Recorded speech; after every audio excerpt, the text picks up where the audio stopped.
Hey, welcome into Wednesday Wise on Messiah Nation. Thank you guys so much for joining us. We appreciate you guys supporting the channel, liking, sharing, subscribing, turning on notifications, doing all the things, commenting on the videos if they helped you. We're still learning how to do this, but we're appreciative of all of those of you that are watching and supporting us. It's been amazing, and we relish the opportunity to share the word of the Lord. So let's get into it. Tonight, we are continuing with a series we started on the Sinai covenant, which we talked about last time being very significant in ways that maybe we didn't consider before. So this is going to be part two. We know that covenants are important in Scripture. We've got the Mosaic covenant, we got the Davidic covenant, the Abrahamic covenant. All of these things are significant, but probably not any picture or covenant cooler that we see in Scripture than the one that says we are now in a covenant with the Messiah and with the Father that is different than all the other ones. Notice that it says in Jeremiah 31, he's going to do a covenant. He brought them by the hand out of Egypt to establish his covenant, which they broke. He said, I was a husband to them, declares the Lord. So we've got a couple of bits of information. This is just a review of last time. He was a husband to them, which is shocking. That's a pretty strong statement. But we know that they broke the covenant, and that was a pretty significant issue that took place between the Father and his people. And so now we are in a significant place where there is a little bit of a difficulty here, right? If you want to go into further depth on that particular topic, if you go back to our video on the lost Christian heritage, was God divorced? You can see a little bit more information on that. But really, the first two commands we're giving, or the first two pieces of the ketubah, which is a marriage covenant, a marriage contract, are that you're not supposed to make any other gods, right? And you are not supposed to have anyone before him. We are also looking at this in the context of our own marriages and our own relationships. Are we willing to have a marriage where nothing else, no other comes before our spouse? And are we willing to not make anything else more important than our spouse? So those are the first two things we talked about. We're talking about our relationship with the Father as well as our relationship with our spouse. Now we see that there's something I want to stop and talk about here for a second, because there's something very interesting in this passage, and we're not going to deal with a specific command at this point, but we're going to deal with something that is built into the fabric of these commands, built into the fabric of this ketubah and this marriage covenant and contract, these marriage terms. That's pretty significant. So let's read Exodus 20, verses 4 through 6. It says, you shall not make for yourself an idol, which we just talked about, or any likeness of what is in heaven above, or in the earth beneath, or in the water under the earth. You shall not worship them or serve them.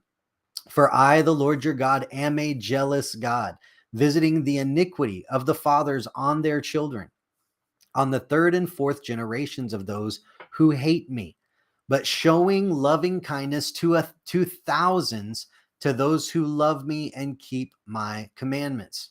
So if you look at those highlighted words there that I wanted to note in these particular scriptures, we're going to see some pretty amazing pieces of information here.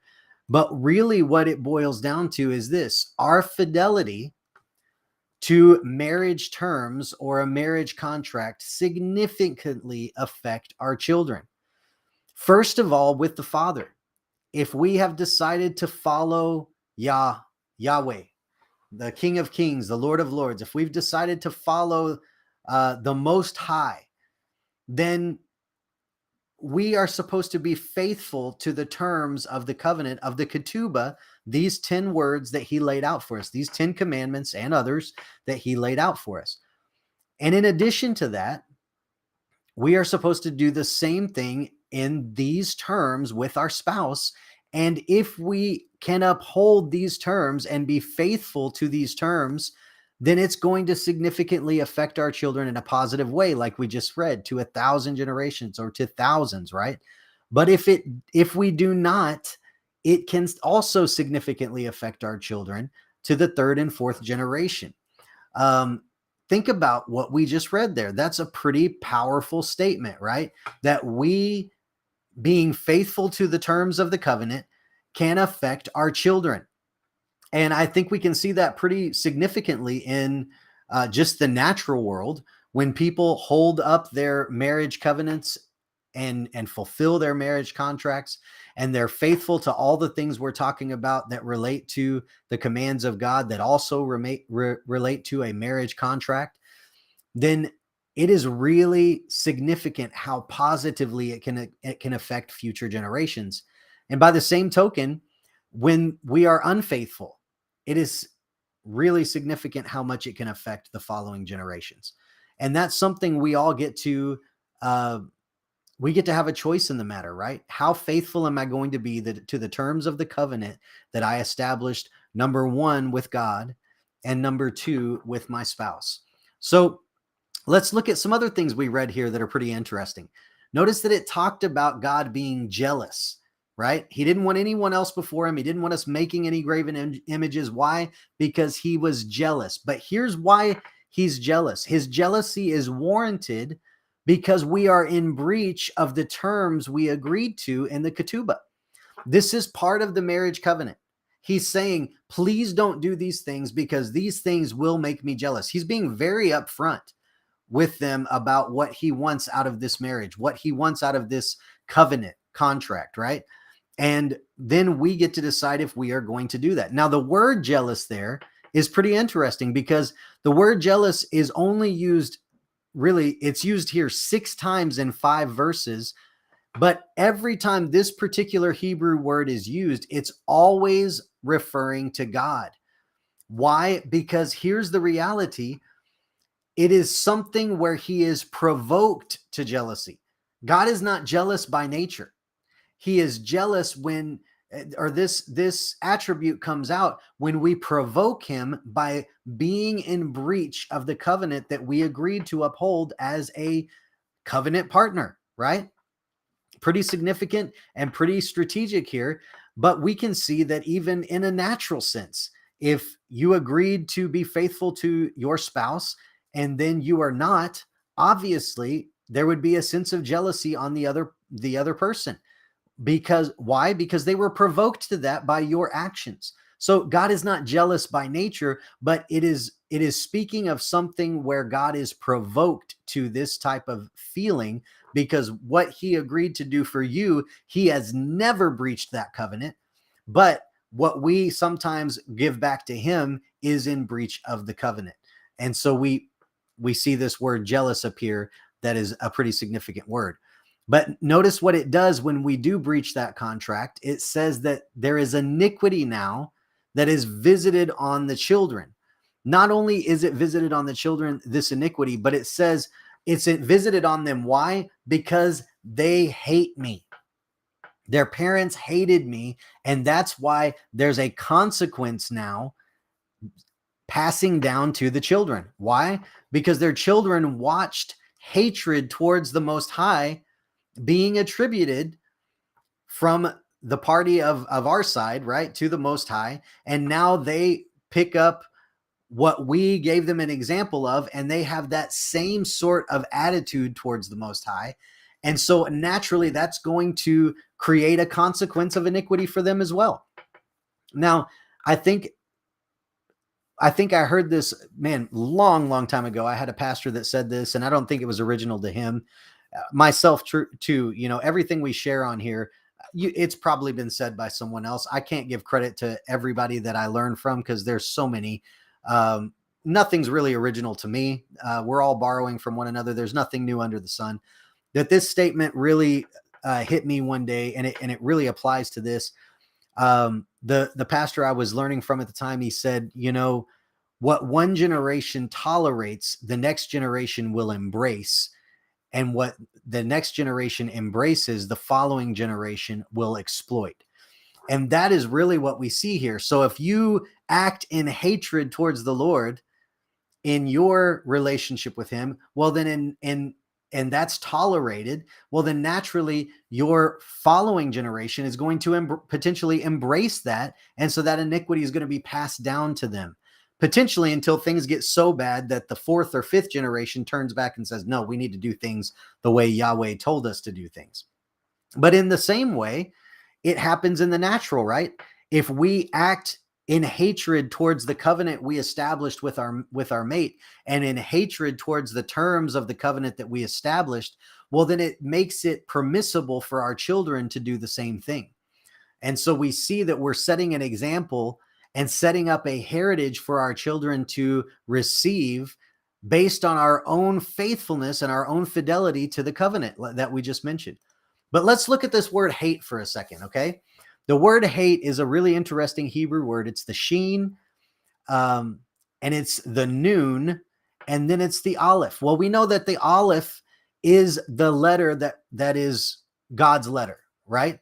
So the sheen is destruction, and the noon is life. So it's hatred literally means we are destroying the life that God has given to us. That's what hatred means. So why is he saying those who hate me? These consequences will come upon the ones who hate me and on the children of the ones who hate me, because God has given us the words of life, and we are destroying life that God has given because we are hating the commands and the words that he's given to us. We are hating the covenant that he's established with us. And so we are inviting destruction and destroying that life that the covenant from God would give by not listening, not following, not adhering to the terms of the covenant, of the marriage agreement that we made. But notice that the flip side is the same, okay? Now, I hope you're getting this, that I don't have to say it all the time.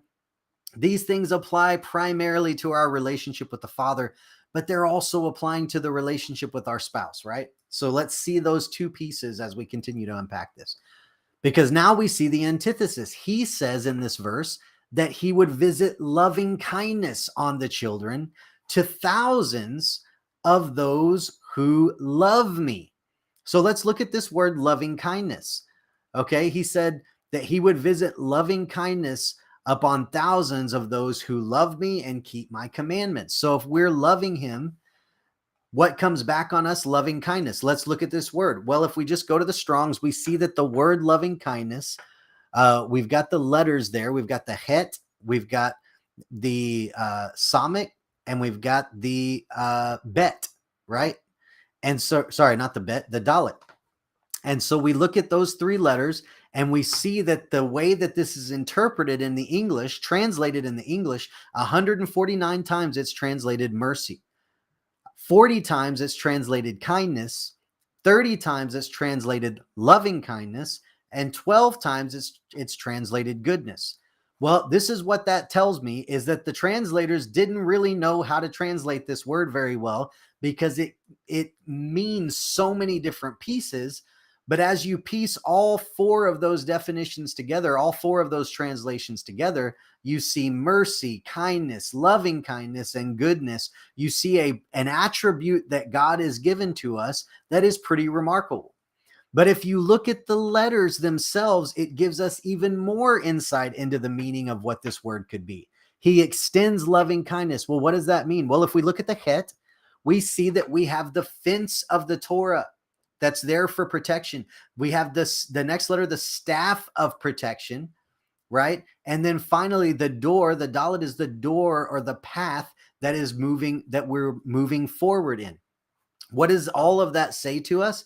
It's saying that his loving kindness, part of that loving kindness, or part of the fabric of the definition of what loving kindness is that the fence of the Torah and the provides a protection for us so that we walk in his path. So if we love him and follow his commandments, we're walking in his path, and he gets to give to us all the things that are from the previous definition. He gets to give to us mercy, kindness, goodness, loving kindness.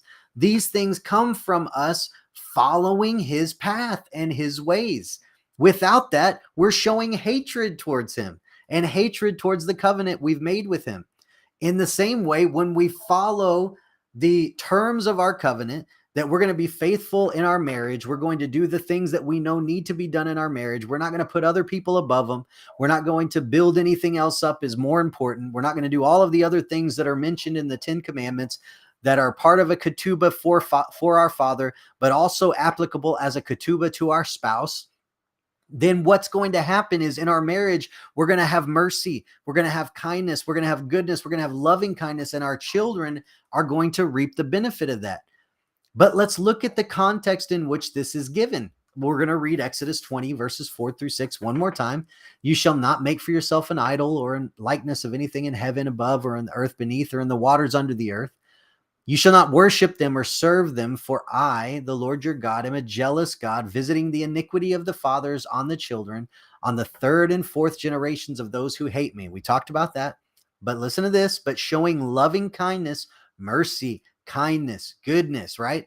To thousands of those who love me and keep my commandments. So it's very interesting here. When are those things coming? Or who are those things coming to? The people that love him and keep his commandments. That's what keeps us on the path, guys. And this is built into the 10 Commandments, which is the ketubah, the marriage contract, the terms of the covenant for our relationship with the Father. And it can be the terms of the covenant of our relationships with one another as spouses, right? But here is what is being said. We show that we love him by keeping the terms of the covenant. Bottom line. And it's the same in your earthly marriage, your earthly spouse, your earthly relationship. We show our love by keeping the terms of the covenant. And guys, this is not just an Old Testament thing. Look at what John 14 says. This is Jesus talking, Yeshua, HaMashiach, right? The Messiah.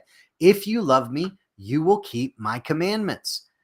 He goes on to say in John 14 and in all these other places, right? It's all talking about, if you love me, you'll keep my commandments. If you love me, the way you show your love is by keeping my commandments. And listen to what we talked about. This is going to affect our children either negatively if we choose hatred towards the commandments, hatred towards the terms of the covenant, hatred towards the Father because he's the one that gave them to us. But it's also going to affect them positively if we choose love, which is following what he gave us to follow. So in summation, being faithful to the terms of the covenant blesses our children. This is true in our relationship with the Father. It's going to pass down to your children. Okay, it's going to pass down to our children that they love the Father the way we show them to love the Father, which means if we disregard his commandments, if we disregard the terms of the covenant, they don't think that's part of love. So you can disregard the terms of the covenant. And in the same with our marriages here on earth, our spouses here on earth, if we choose to lift them up by following the terms of the covenant, which we have established, then it's going to bless our children. But if we don't, it's going to have a negative effect. So I hope this made sense to you. Again, we're following that line of the covenant with the Father, in the ketubah that is established here on Sinai in the 10 words that we call them the 10 Commandments. And this is just kind of a side step to graft in the fact that it is a big deal when it comes to the heritage we are leaving to our children. But it also applies to our earthly marriages and our earthly marriage covenants and terms of agreement, right? So, all right, God bless you guys. Have a wonderful rest of your week, and thanks for watching. All right, God bless you.